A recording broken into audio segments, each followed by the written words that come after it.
जय भीम। जय भारत, जय संविधान, जय मंडल, जय जोहार, जय जवान, जय किसान। भारतीय लोकतंत्र जिंदाबाद, भारतीय संविधान जिंदाबाद।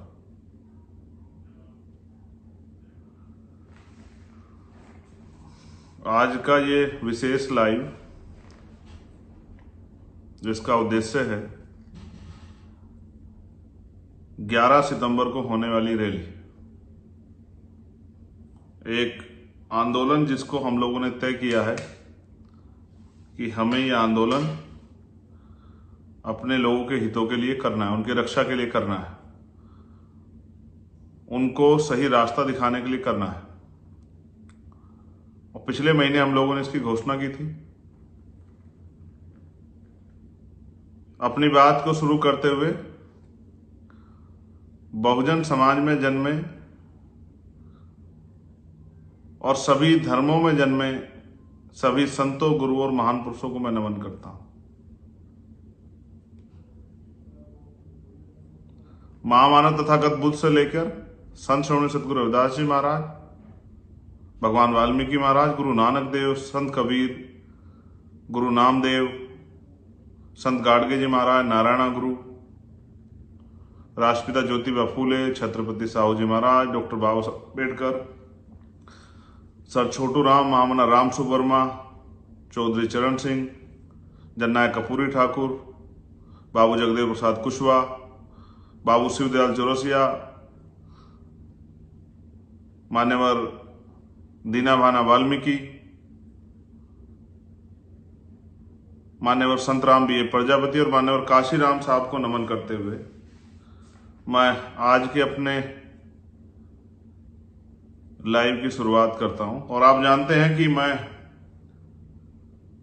अभी 4 दिन का एक दौरा करके विदेश से लौटा हूं। और ये भी दौरा जो है घूमने फिरने के लिए नहीं था, वहां रहने वाले समाज से अपनी बात रखने के लिए और उनसे भविष्य में भीम आर्मी आजाद समाज पार्टी और अपने महान पुरुषों के जो सपने हैं उनको पूरा करने के लिए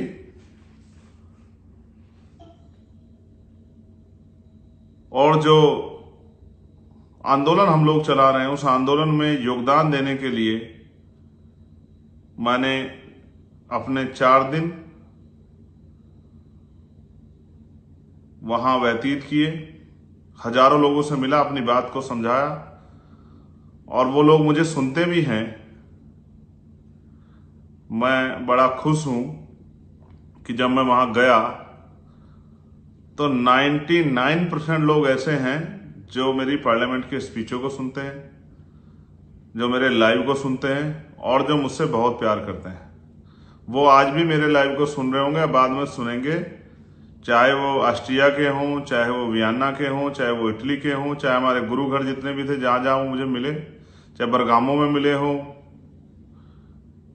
या करमोना में मिले हों या ब्रसिया में मिले हों। और आपको जान के अचरज होगा कि कितने ही कंट्रियों के लोग वहां पर आए, सिर्फ एक दिन की खबर में मेरे जाने की खबर सुनकर कि भाई आ रहा है। हॉलैंड के से, पोलैंड से, स्कॉटलैंड से, नीदरलैंड से, इंग्लैंड से, स्विट्जरलैंड से,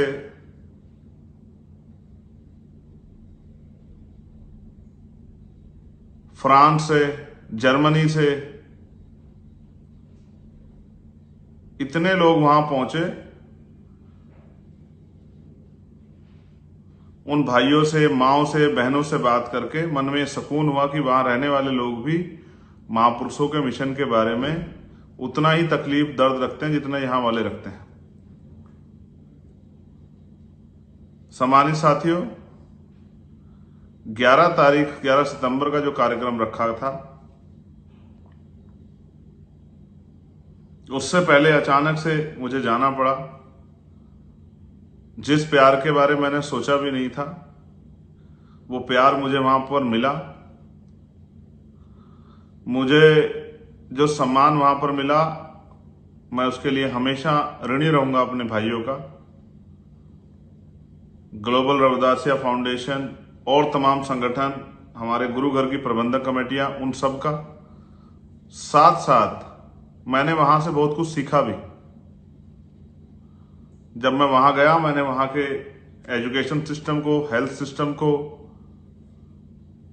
वहां के रोजगार की व्यवस्था को, खेती की व्यवस्था को, वहां की सफाई व्यवस्था को, वहां के कर्मचारियों की समस्याओं को, या वहां के कर्मचारियों के जीवन को, आम लोगों के जीवन को किस तरह से वो लोग जीते हैं, इसको भी मैंने सीखा और समझने का प्रयास किया। जिस राज की बात हम करते हैं, बेगमपुरा राज, मैंने महसूस किया कि वहां का जो राज व्यवस्था है वो बेगमपुरा जैसी है। वहां लोग खुश हैं। लेकिन मैं मानता हूं कि हमें भारत में भी ऐसे ही अवसर और ऐसी ही व्यवस्था तैयार करनी है। वहां लोग, हमारे लोग खुश हैं, ये अच्छी बात है, लेकिन भारत में भी गरीबों, किसानों, कमजोरों, मजदूरों, महिलाओं, नौजवानों की जिंदगी में सुख, सुविधा और सम्मान आए, इज्जत की रोटी, साफ स्वच्छ कपड़ों के साथ जीवन यापन, सुकून की छत के नीचे पीने के लिए साफ पानी की व्यवस्था, झूठ द्वेष से दूर, अपने अधिकारों जिम्मेदारियों के प्रति जागरूक, अच्छी पढ़ाई व्यवस्था, अच्छी रोजगार व्यवस्था, अच्छी स्वास्थ्य व्यवस्था के साथ एक आदर्श भारतीय का जीवन जीने के लिए तैयार होने योग्य बनाने के लिए भी हमें इधर भी काम करना है। मैं डॉक्टर बाबा साहब अम्बेडकर की उस बात को याद करता हूं कि हम प्रथम और अंत्य भारतीय हैं। मैंने वहां भी कहा, आस्ट्रिया, वियना, यूरोपियन कंट्री में जाके, कि मुझे गर्व है कि हम भारतीय हैं और मैं अपने देश से, अपने देश के झंडे से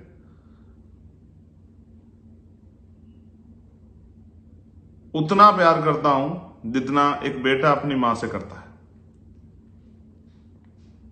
मुझे मेरी मातृभूमि पर, मुझे मुझे मेरे देश पर, मुझे मेरे भारत पर गर्व। यहां कुछ समस्याएं हैं जिनकी वजह से, चाहे वो जाति व्यवस्था हो, चाहे आर्थिक गैर बराबरी हो, चाहे वो सामाजिक तौर पे गैर बराबरी हो, चाहे रोजगार की समस्या हो, एजुकेशन और हेल्थ की समस्या हो, हम उन सब से दो चार हो सकते हैं। उन्होंने हमारे जीवन में परेशानियां पैदा की हैं। सबसे बड़ी समस्या आर्थिक गैर बराबरी से हुई है। उसके साथ साथ जिसने हमारा जीवन बिल्कुल बर्बाद कर दिया है, वो है सामाजिक गैर बराबरी, जाति और धर्म के आधार पर। आज धर्म के आधार पर हिंसा हो रही है, मॉब लिंचिंग हो रही है, लोगों को मारा जा रहा है, लोगों के धार्मिक स्थलों को तोड़ा जा रहा है। ये जो पॉलिसी है, इससे भावनाओं को भड़काकर वोट तो मांगे जा सकते हैं, लेकिन देश को तरक्की के रास्ते पर नहीं ले जाया जा सकता। सम्मानित साथियों, 11 तारीख को जो रैली होनी थी, उसको अटकाने के लिए, उससे भय खाके सरकार और सरकार के सहयोगियों ने एड़ी चोटी के जोड़ लगाए कि हम परमिशन ना हो, और तमाम तरह की परेशानियां साथ में खड़ी की। लेकिन एक परेशानी सबसे बड़ी ये आई कि बारिश जो है लगातार जारी है। जो लोग यहां आ रहे हैं और हमारे कंधों पर जिम्मेदारी है। आपने देखा होगा नेता तो टेंट के नीचे रहता है, वाटर प्रूफ जो टेंट होता रहता है, लेकिन आम जो कार्यकर्ता पदाधिकारी होते हैं उनको बारिश में भीगना पड़ता है, परेशानी का सामना उठाना पड़ता है। तो मेरी और हमारे साथियों की जिम्मेदारी है कि किसी को उस तरह की परेशानी ना हो। इसलिए हमने मौसम को ध्यान में रखते हुए इंदिरा गांधी स्टेडियम जो आईटीओ के पास है, इंदिरा गांधी स्टेडियम जो आईटीओ के पास है, वहां पर इस अपने कार्यक्रम को सफल बनाने की व्यवस्था की है। जो कार्यक्रम पहले हमारा रामलीला मैदान में होना था, अब वो कार्यक्रम आप सबके सहयोग से indoor stadium Indira Gandhi stadium जो है, जो आईटीओ के पास है, उसमें होगा बहुत जल्द, कल सुबह तक। और आज लेट नाइट में उस कार्यक्रम की लोकेशन यूपी से आने वाले लोगों के लिए, जो गाजियाबाद के रास्ते आएंगे, जो हापुड़ के रास्ते आएंगे उनके लिए, जो नोएडा से होके आएंगे उनके लिए, जो हरियाणा से होके आएंगे उनके लिए, जो प्लेन से आएंगे उनके लिए, जो ट्रेन से आएंगे उनके लिए, जो बसों से आएंगे उनके लिए।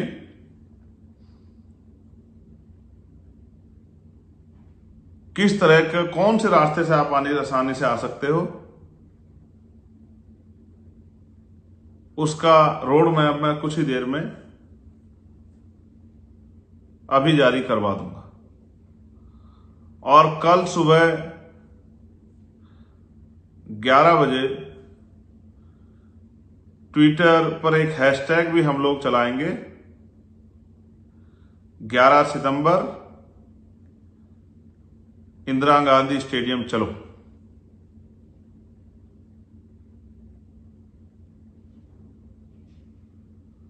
ग्यारह सितंबर को मैं पुनः आपसे अपील करता हूं कि आप ज्यादा से ज्यादा संख्या में इस कार्यक्रम, रैली, संघर्ष आंदोलन का हिस्सा बनने के लिए इंदिरा गांधी स्टेडियम पहुंचे।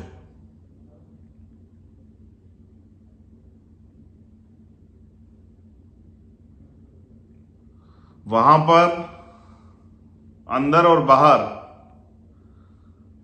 सभी के लिए हमने व्यवस्था की है कि आसानी से हमारी बात हमारे आने वाले बहादुर योद्धाओं तक पहुंचाए। मैं पुनः आपको याद दिलाना चाहता हूं, 11 सितंबर सुबह 10 बजे इंदिरा गांधी स्टेडियम, आईटीओ के पास, दिल्ली। मैं आप सबका इंतजार करूंगा। हमेशा की तरह, जिस तरह अभी तक आपने इस आंदोलन को सींचा है और मुझे हमेशा से आगे बढ़ाने का, आंदोलन को आगे बढ़ाने का काम किया है, मैं भीम आर्मी आजाद समाज पार्टी के साथियों को कहूंगा कि वो घर ना रहें, एक दिन इस संघर्ष में अपना योगदान अवश्य दें। इसलिए ज्यादा से ज्यादा संख्या में इंदिरा गांधी स्टेडियम, आईटीओ पहुंचकर इस आंदोलन को सफल बनाएं। जय भीम, जय जोहार, जय मंडल, जय विज्ञान, जय भीम, जय भारत, जय संविधान। आप सभी के लिए बहुत बहुत मंगल कामनाएं और आशा और उम्मीद कि हमेशा की तरह आप इस आंदोलन को भी सफल बनाकर विरोधियों को मुंहतोड़ जवाब देंगे। मैं चंद्रशेखर आजाद, आपका भाई, आपका बेटा, आपका कार्यकर्ता, आपका इंतजार करूंगा। धन्यवाद।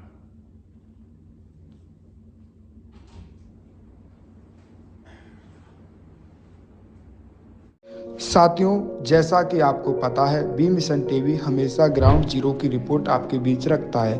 अगर आपको हमारा काम पसंद आता है तो बी मिशन टीवी को आर्थिक मदद करें, जिससे कि हम यूं ही निरंतर ग्राउंड लेवल पर काम करते रहें।